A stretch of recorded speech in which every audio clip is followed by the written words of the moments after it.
در آستانه ماه محرم و صفر هستیم.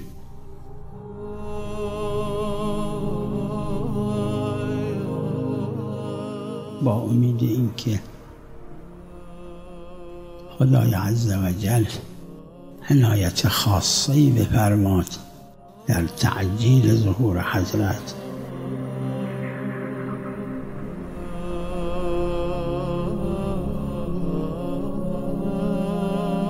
کو متوکلا، کو بنی مروان، کو بنی امیه، کو بنی العباس.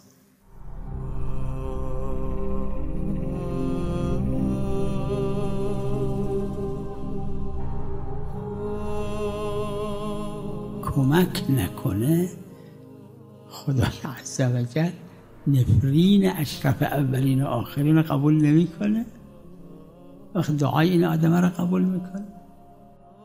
این خذلان کرده امام حسین، هر کسی در حد خودش.